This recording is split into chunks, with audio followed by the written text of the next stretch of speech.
Awesome. So let's start. Welcome everyone. Thanks for being here. Thanks for inviting me. Today I will talk about let's reverse engineer dating apps. I'm Paul. You can follow me on Twitter, PL Hery. I'm a software engineer. I used to work at Dashlane, a password manager company, and I will work at Google soon. I'm really excited in a few days. If you have any question during the talk, don't hesitate to put it in the chat. And at the end of the talk, I will discuss about questions. I will answer the questions. So let's get started. Welcome to dating apps. I don't know if you've ever used the dating app. Today we'll talk specifically about Tinder and Grindr. In most dating apps, you can see the distance of the users. So you swipe multiple users that are that subscribed to the dating app, and you can talk to them, have some information about them to engage the conversation. But you can also have the distance. And the first thing we'll talk about in this talk is about this the fact that you share your distance in a dating app. If you know that a user is only 3 kilometers away, you can deduce, if you're at the center of the circle, you can deduce that the user is somewhere around this 3 kilometers radius circle.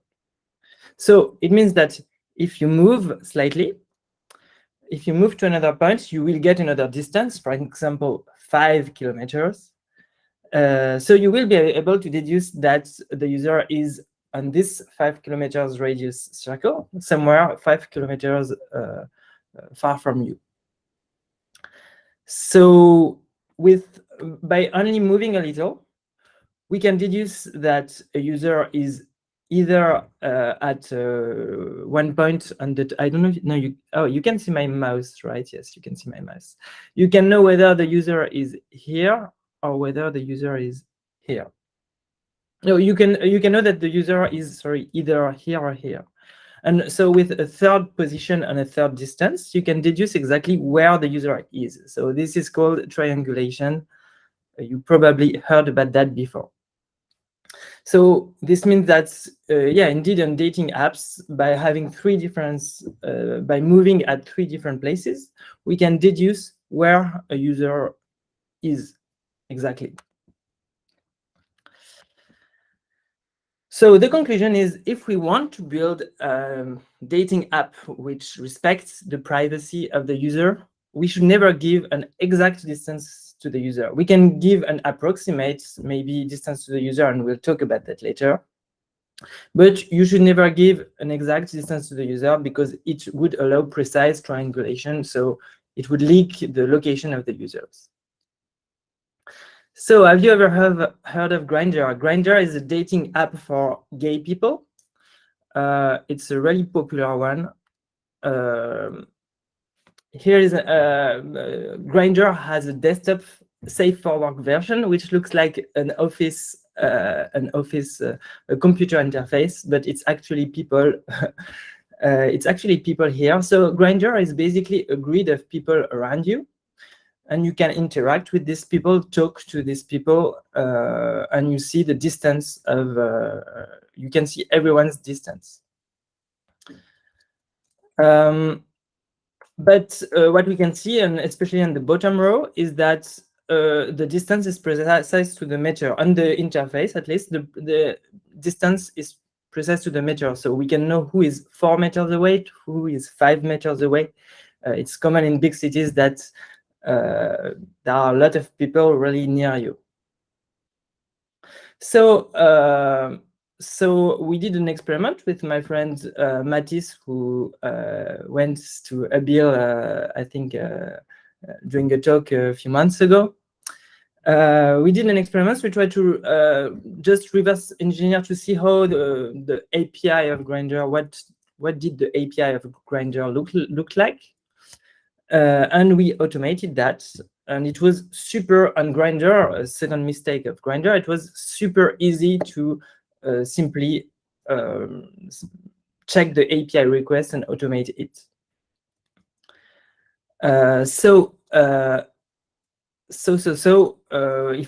If we want to get some information about a user, we can get through the API the nickname, the age, height, width, weight, the last time he was online, or the distance, and the distance we can see on the API is precise to 10 centimeters. The HIV status, if it's shared. So it's a lot of information we can get with the API, and we can automate that super easily and get everyone's information really quickly. So this is an engineering details, but the API uses GeoHash, which gives us actually a 3 centimeters accuracy, but I don't know whether I don't think the phone GPS is 3 centimeter accurate anyway. So this we can get the GPS information with the best possible accuracy. So with my friend Mathis and his brother Clément, 2 years ago, I think, we played hide and seek like that with Grindr. So I tried to use a fake GPS app to hide somewhere, and our goal was to find where I was, or on the other way around. So we realized, like, just by targeting someone, it was in just a few minutes we reverse engineers and realized it was super easy to get the exact location of someone on Grindr. We'll discuss after why it matters. But Grindr has a lot of other issues. It used to send a lot of content to third party for analytics, etc. So it included the precise GPS location, the gender, the HIV status, and some other information to a lot of third parties. And the issue with that is that if there's a leak, if one of the third party has a leak, then the precise GPS position of the users may leak the history of the position. So where did the users move? You can deduce a lot of things with the history of the position of the user, like where do they work, where do they live, what do they do on Saturday nights? I don't know. So the problem with that is this could leak. Hopefully GDPR happened, but Grindr didn't do anything about GDPR when it came out. So they kept sharing the data to third parties, and until they were fined, and so they started to do something to ask consent to share this data.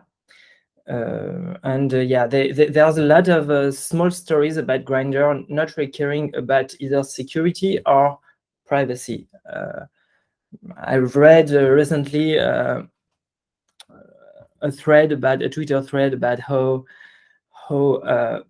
the reset password page of Grindr was a bit broken, and anyone could reset the passwords of anyone could reset the password of another user without having access to their email. And when this security flaw was when some people told Grindr support about this security flaw, they didn't really care about it. So Grindr really doesn't respect people's privacy and doesn't invest a lot in security. What about Tinder? More popular app. So we also tried to reverse engineer Tinder. They also have an API, which gives us also a lot of information, but slightly better. The distance in miles is precise to the miles, not to the centimeter. So it's a bit better. It means that we won't be able to reverse engineer. We won't be able to triangulate users and have their position to the meter, but to the miles, which is 1.6 kilometers, I think. We can see also that the birth date is a fuzzy birth date, which is so they don't give the exact birth dates of the user, but there were some people that managed to statistically attack this and get the exact birth date of the user. Because every time we refresh the API, it gave a random dates between the birth date and 1 month after the birth date. So by doing a statistical approach and by querying it a lot of time, we could deduce that we have a lot of birthday, we had a lot of fuzzy birth dates the 30 days after the real birth date. So the first point was the real birth date. So, but at least they try to do something unlike Grindr. So the APIs were easy to use. We had a limitation, which was that we couldn't teleport to any other city every minute. So it was hard to, I don't know, get information about everyone in the world, or even to triangulate, we had to do small moves and we couldn't do big moves. So if we have a profile and we don't know at all in what part of the world this profile is, it was a bit harder to deduce it, but it was still possible. And the accuracy is 1 mile, so we don't have a precise position. But we thought maybe we could bypass that rounding. We could bypass the fact that we have only miles precise position. So if we target this little guy at the center and we are somewhere in the blue part, we would have 1 mile. The distance to that user would be, no, I don't know. The distance to that user would be 0 mile. If we were somewhere in the yellow part, the distance to that user would be 1 mile. And if we were somewhere in the red part, the distance to that user would be 3 miles. So knowing that, by moving in a lot of different places, we could imagine that we could deduce what the circles and deduce the exact location of the user despite having a 1 mile rounding. So basically, we know that if we are somewhere there, somewhere in the red parts, the 3 kilometers would be shown. Somewhere in the yellow part, the 2 kilometers would be shown. So we would know that in between, we are exactly at 2.5 kilometers. So we tried that. But we realized that, once again, Tinder did things right. And they avoided these leaks. They avoided these leaks. So there was no changes when we slightly moved. There was no changes. So what happened with Tinder is that the world is divided into cells. The API gives distance between cells. So I think basically it's because the GPS position is rounded, and it's the GPS position that is rounded and not the distance.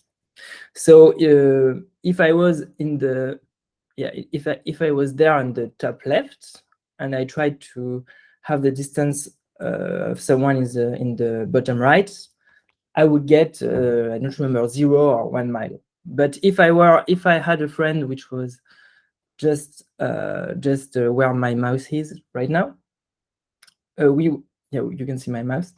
We would get 2 miles, despite the fact that here we are really close to where we are, and here we are far. So Tinder was smart about not leaking the location.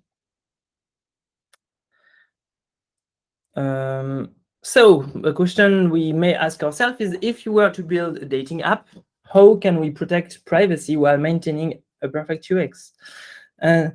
So the answer is, you can't do that. You have either better privacy, or either in the case of Grindr, you have less privacy, but you are able to connect with very close profiles. I mean, it's part of Grindr DNA to be able to see people that are really near you, like a few meters away from you and not kilometers away from you. So they had to sacrifice their privacy because of that. But we can build the app in a way that to mitigate the risk, and we saw that with Tinder. So before, Tinder used to give the GPS coordinates straight in the API, and then they used the precise distance like Grindr, and now they fixed everything like we saw before. So there's no leak of the exact position of the user. And we saw that they used other techniques to make sure that we can't get every user's positions. For instance, they rate limited teleportations, a bit like in Pokemon Go. In Tinder, you can visit one city every 5 minutes, while in Grindr, you can visit 35 cities in a second. We tried that, and it worked. So it's way easier with Grindr to get everyone's position. If someone is far, just sending a range could make it harder because if we don't know where the user is located in the world, if we don't know where the user is located at all in the world, it would be harder to triangulate if we can't have a point close to that user. So just sending a range would be an idea. It's not what Tinder does, but it could be an idea if you were to build such an app. So also Grindr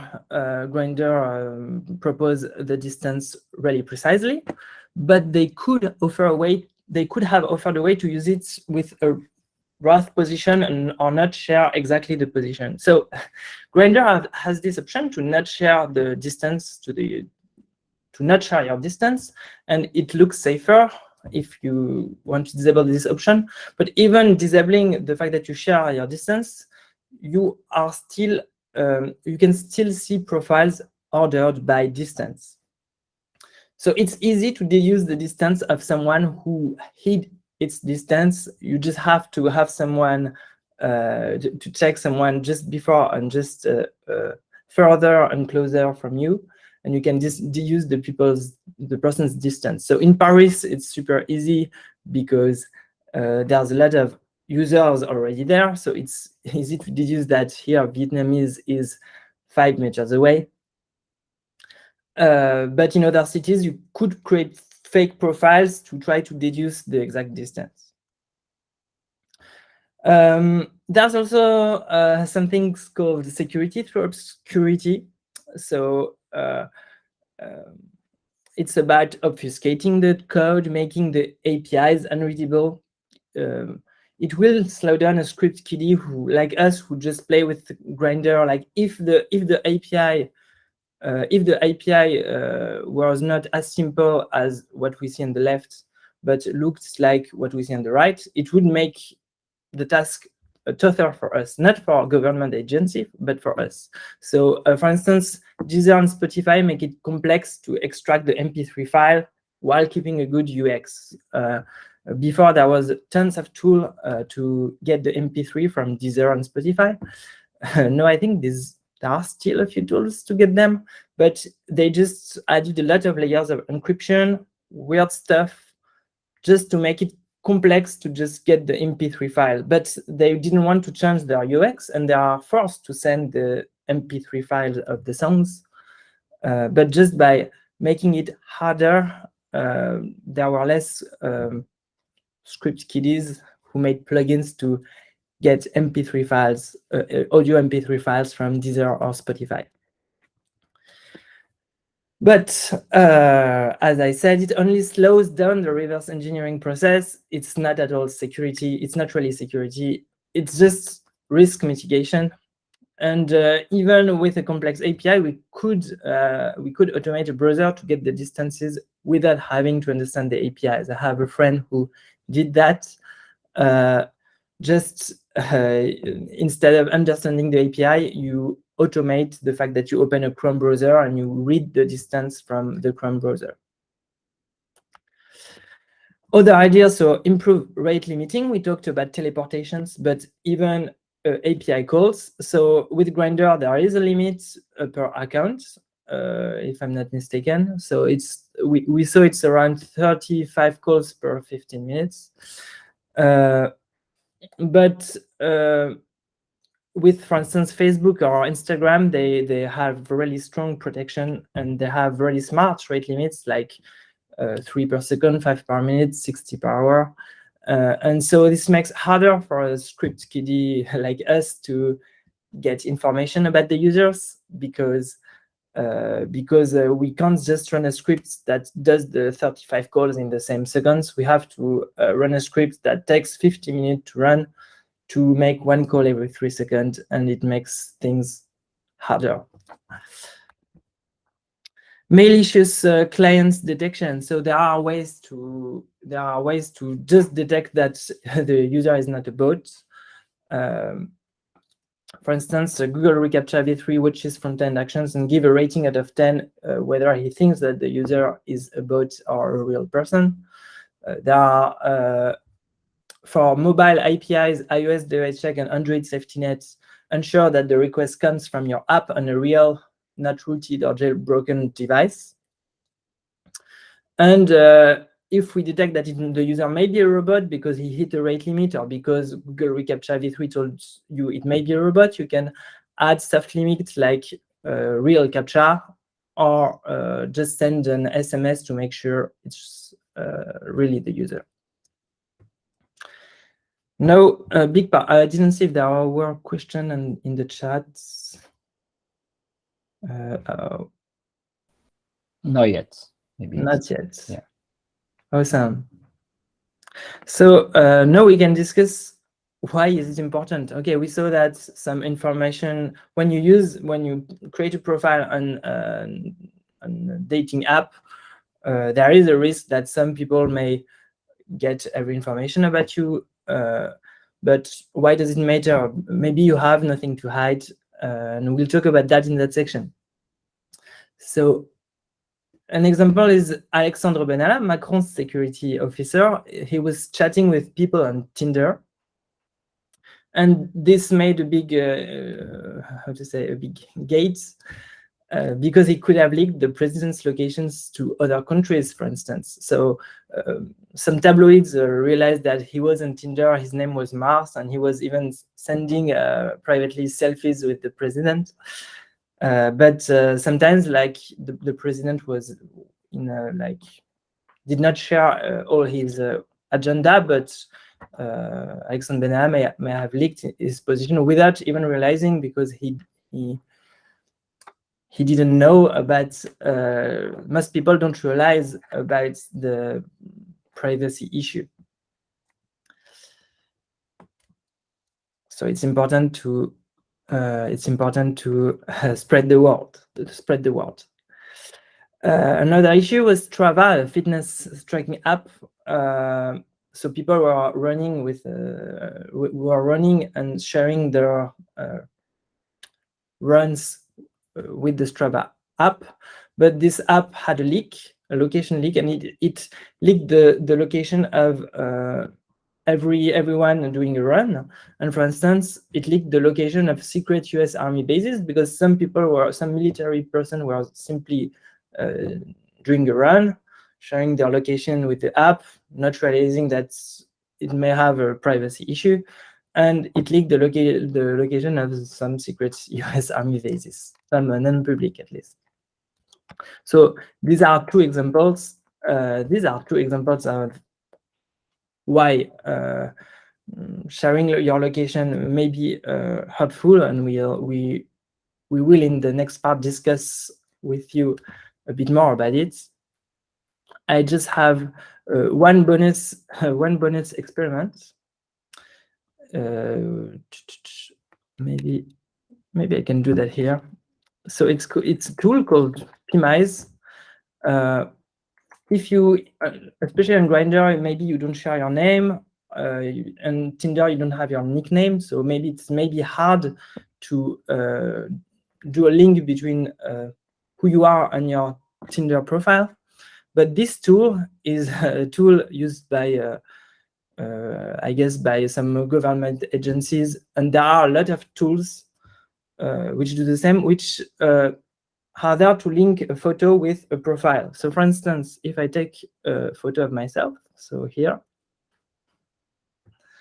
So if I take a photo of myself and I start search, I can add multiple photos to make it. I can add multiple photos to help it, and you can see that it's detected. It found me, and if no, so I have to pay to have the exact profiles. But even without paying, I can simply do a reverse search to understand. How do I do reverse search? I think it's there. Oh, you can well, you can see where the image is from with Google reverse search. So maybe so if I reverse search this image and you okay, maybe if I do that, you have information. Okay, this is new, but I used to have information about me. Maybe if I search the third one, but if I pay for this service, I can simply get.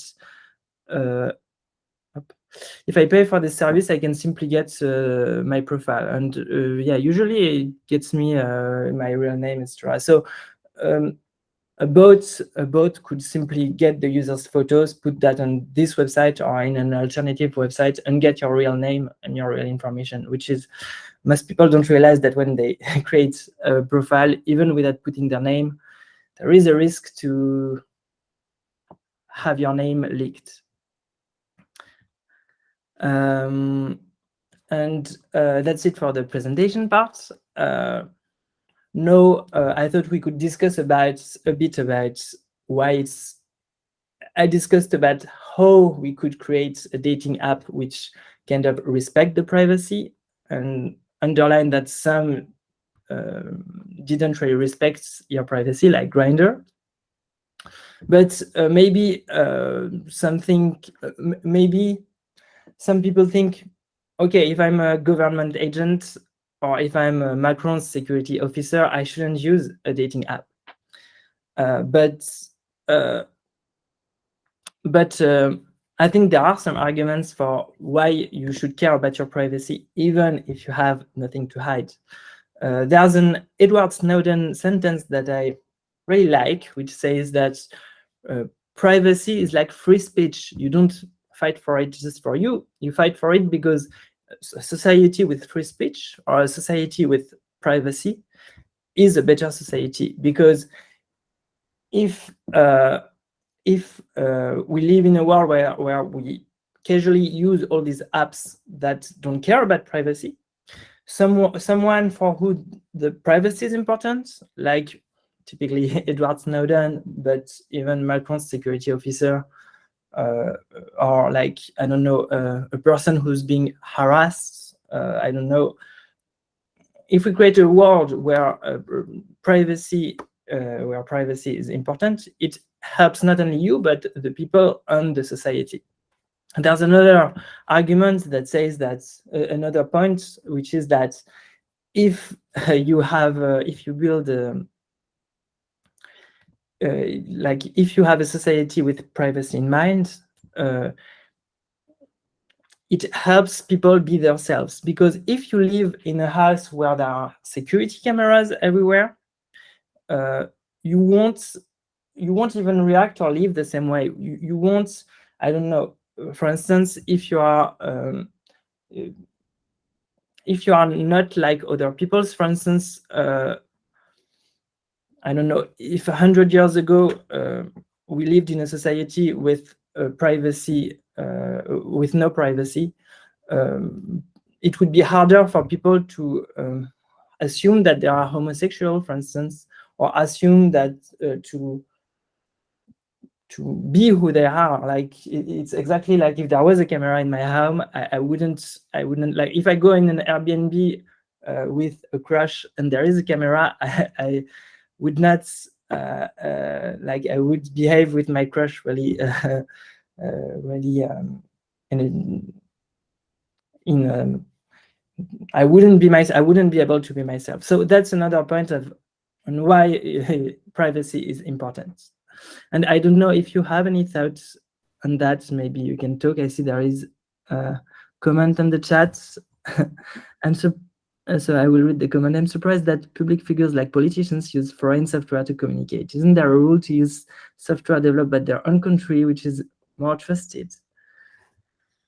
This is a good question. This is a good question. I don't have myself any answer to that. It's definitely like I know Macron uses an iPhone, even if I think there are computer security people told him not to use an iPhone.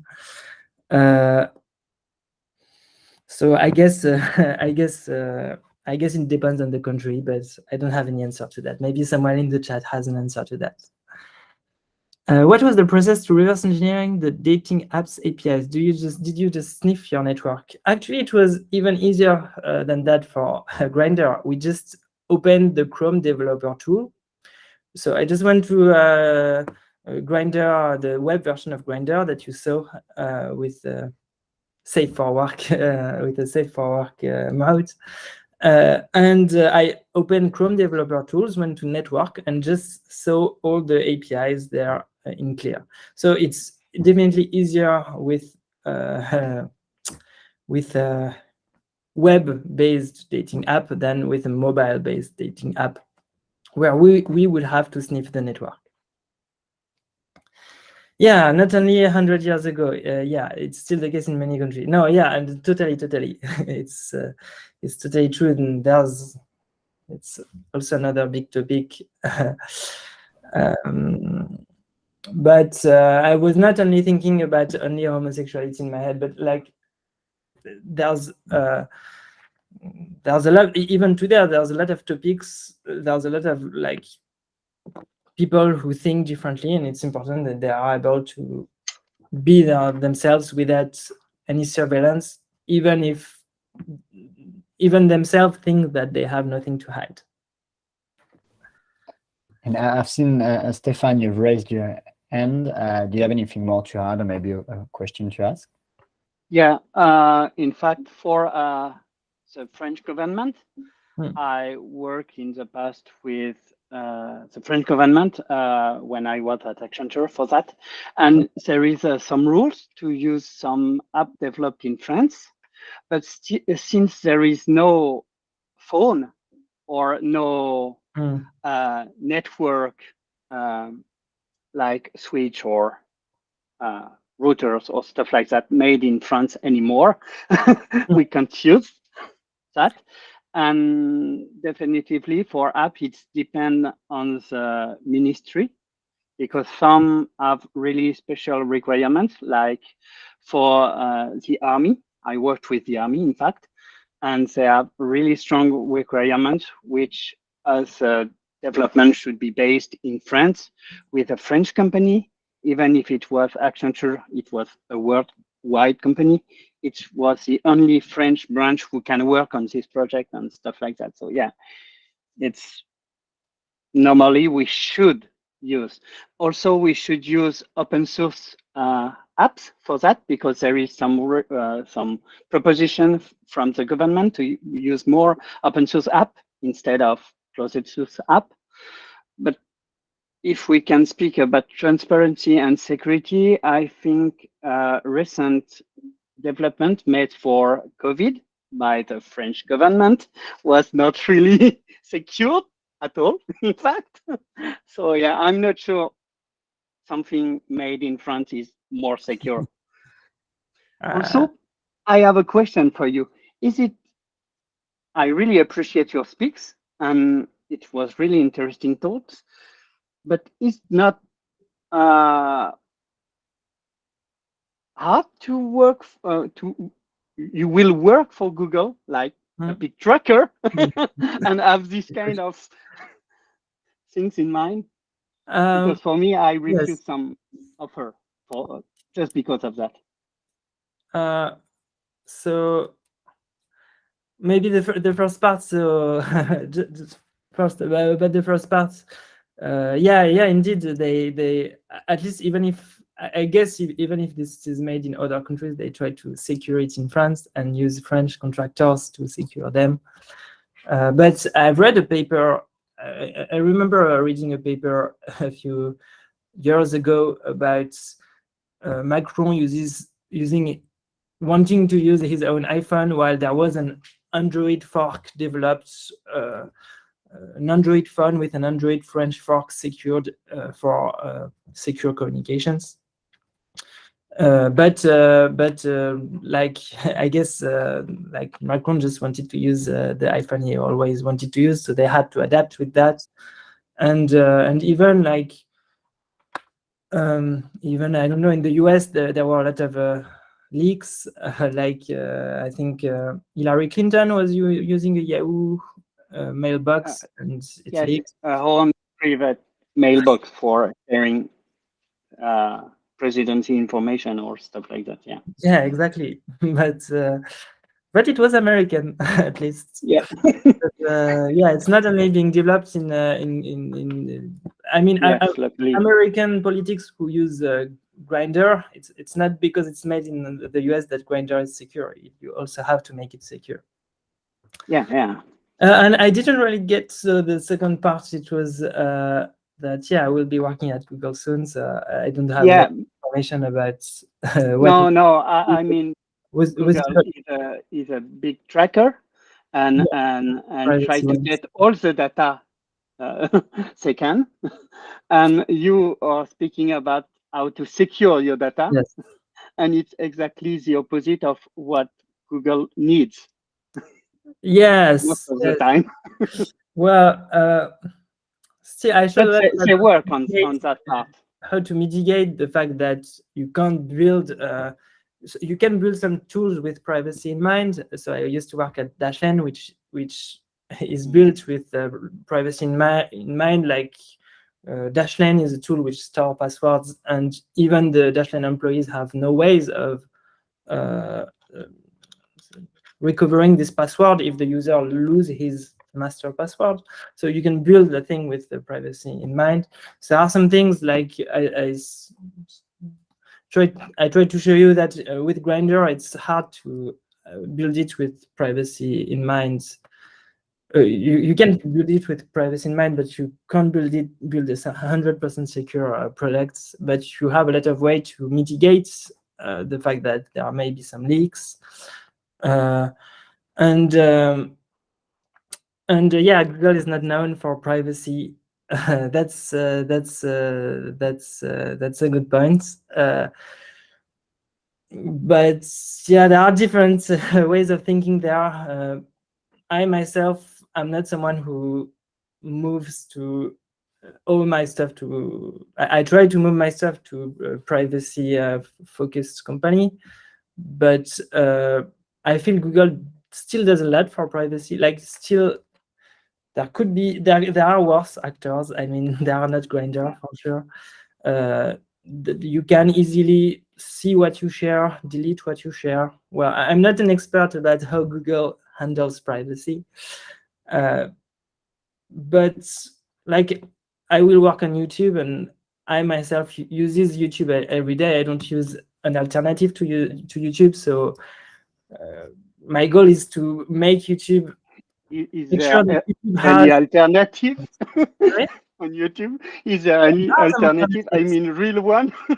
Yeah, there are some alternatives. That's totally true. But still, I'm ending up using YouTube every day, so I'm happy to help it being built with privacy in mind rather than just going in my micro world. That's it's really a personal feeling, but some people, I don't know, left Twitter for Mastodon or stuff like that, but they never ending up making Twitter. That's not the only way to make people using a social network safer, because people keeps using Twitter. Like for me, you have to mitigate the risk on already existing tools, and of course create an incentive to move to other tools. But yeah, this is a complex topic, but I'm not. It makes sense. I know there are some people that are 100% using open source secure tools, etc. Even like, so I worked at Dashlane, which is a commercial tool, which is getting some usage logs, etc. While there are some open source alternatives like KeePass, but I feel that I was, unlike KeePass, which is the open source secure approved by ANSSI, the French security agency alternative, I feel that my mother wouldn't be able to use KeePass, and my mother uses Dashlane because it's built, yeah, with some usage logs so that we can better understand the user, and it's built for it. I mean, I felt that we built a privacy-focused product. They built a privacy-focused product for even my mother, and I don't feel my mother would use Mastodon someday or whatever. So it's a complicated topic, and this is my take. I know some people don't share that take, but this is a complicated topic. But it's a good explanation, and it makes really sense to know. Also, I think you're right. Like leaving Twitter for me was when I saw that I feel like I want to leave Twitter and go to Mastodon. But in fact, most of the users I follow on Twitter are only on Twitter. So maybe the best choice is to send some message to Twitter, to the support saying, like, please guys, do some stuff for that. Or like, yeah, it makes more sense to start securing what we have instead of creating new alternative every day. A good example of that is Facebook. There was a big, okay, Facebook is very, Facebook, I wouldn't work for Facebook. It's one of the worst privacy. Okay, it can be discussed, but when people put pressure on Facebook because of following Cambridge Analytica, Facebook really applied a lot of the mitigation things that I talked about, because I also tried to reverse engineer Facebook and Instagram to see if we could aspire also that data. And they really did a really good job. I don't, even on GitHub, I didn't see any people who managed to do some tools to get all the data. And it's because of people's pressure. And even before GDPR, Google and Facebook proposed to kind of manage your personal data, which is a bit, I don't know, greenwashing for privacy. I don't know, but still it's there on Grindr. We can see companies like Grindr who doesn't care at all about it. And what makes me crazy is that no one really believes Grindr for that, and people keep using. I feel people keep using Grindr despite all the things, and maybe some press people did some articles about it, but it didn't, like, the users didn't really care about that, I feel. And so Grindr decided that they would make more money by not caring about privacy than by caring about privacy, because users didn't care about privacy. And because some Facebook users, some Twitter users care about privacy and are really interested in to press articles about privacy leaks and privacy issues on Twitter and Facebook and Google, make these companies really privacy aware. So yeah, I feel making sure that everyone, like more people care about that, and make these companies know that they care about that, is also a good way of making the world a bit more privacy friendly. And thank you, Baptiste, for sharing. I see you shared a lot of open source alternatives to Twitter, YouTube, Bitwarden, and Reddit on the Play Store. And a very good idea for a talk. So if anyone is ready to work on it and give it, maybe, yeah, that's open to discussion. So yeah, very good idea. And maybe so thank you for all the answers and for the talk, obviously. Maybe a follow-up question to the last part. In your opinion, and I'm basically asking everyone, but do you see a way to better raise awareness about privacy to users? and not to producers, because we know, unfortunately, that we can control any software that's put out there. But how could we better raise awareness about privacy to users, especially the sensitive ones? As a company, you mean? I don't know. For me, I guess talks, making people interested in it. Like I had a really engineering focused talk. I did a bit the same slides, but with less engineering and more privacy focused topics in May. But even on Twitter, some people are talking about it, making more and more people privacy aware. I feel that we talk way more about privacy than we did 10 years ago. 10 years ago, we didn't even have SSL, HTTPS, and people didn't care. And I feel that now people are starting to care. There are some, like even big companies trying to push for privacy, even if it's not perfect. I feel it makes everyone. I feel it makes everyone wants to have a privacy tools. Like even Apple is doing a lot of ads about privacy, so it's debatable whether they are super good at privacy, but they are still doing some efforts. And it looks like it's a proof that people like my mom, like my father, who wouldn't care about it 5 years ago, now start caring about it and start like these ads work. So it means that people start caring about it. So spreading the word, I would say. But it's my take. Maybe anyone in the room may have something to add or an idea. Yeah, Baptiste, so you're like raising your hand. Did you have something to add? Or? Okay, just in the chat.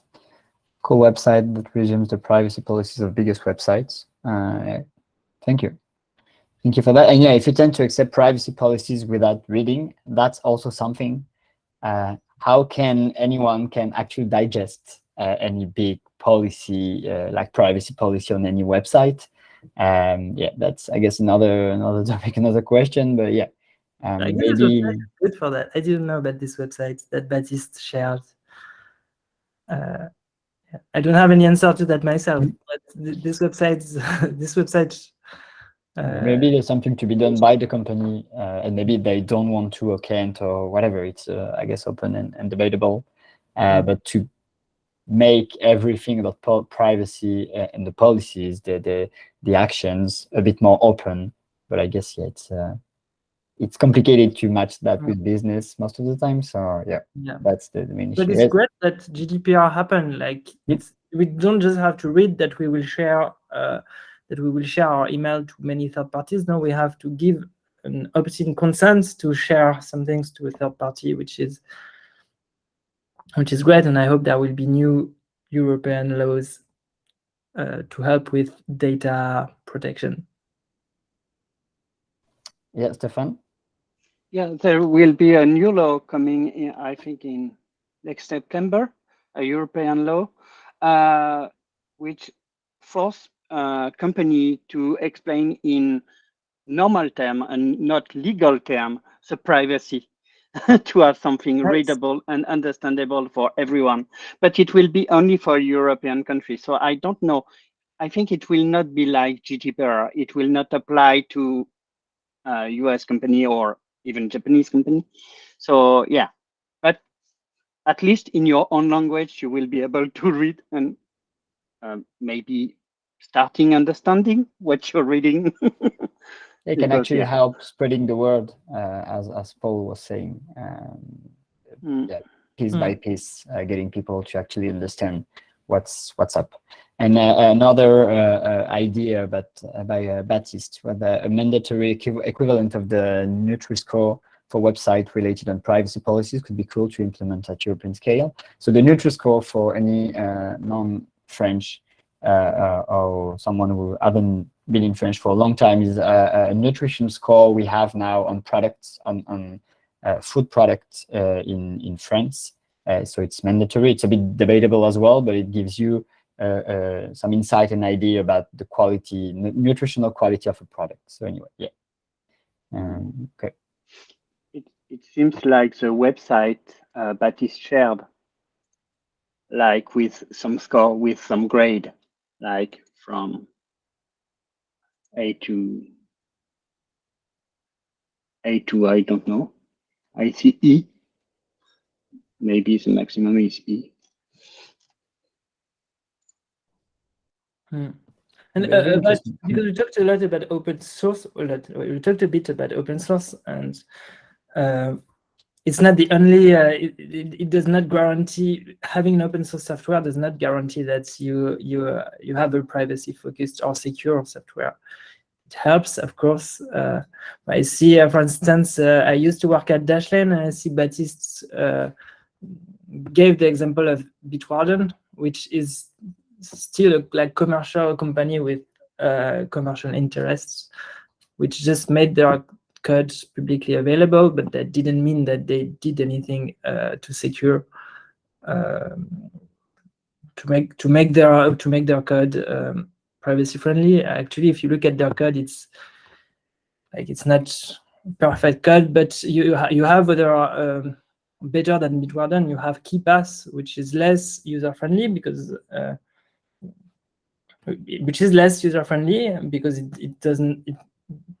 it has way less money than big companies like Bitwarden. But KeePass it's not just a code company built and shared open source. It's code that was built by the open source community and reviewed by French agencies. And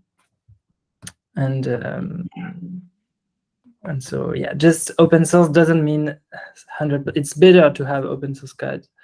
And I hope, I think it's kind of the plan. Dashlane may share may open source some of their code, but it doesn't. It doesn't solve.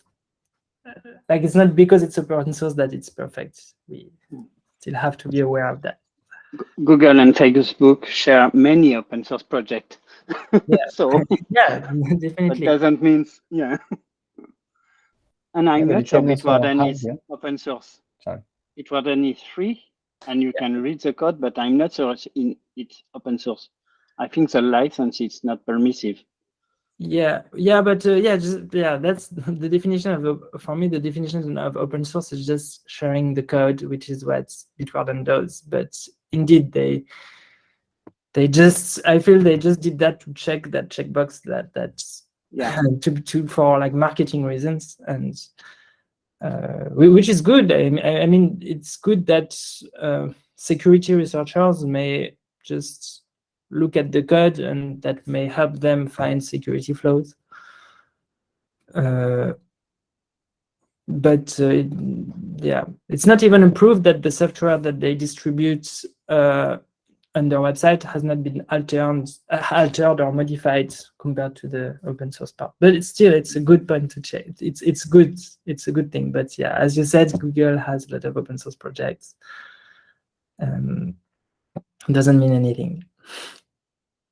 And I'm not sure using Twitter instead of Twitter change anything because it's based on the same server. So we share the same data because we need to share the same data to connect. So true. Yeah, actually, I use Twitter without an account, and you can.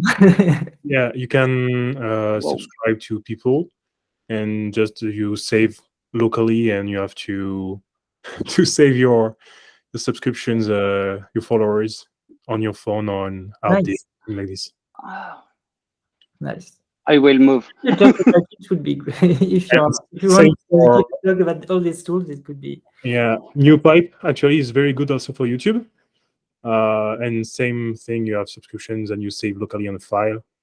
That's pretty convenient when you don't have Google account.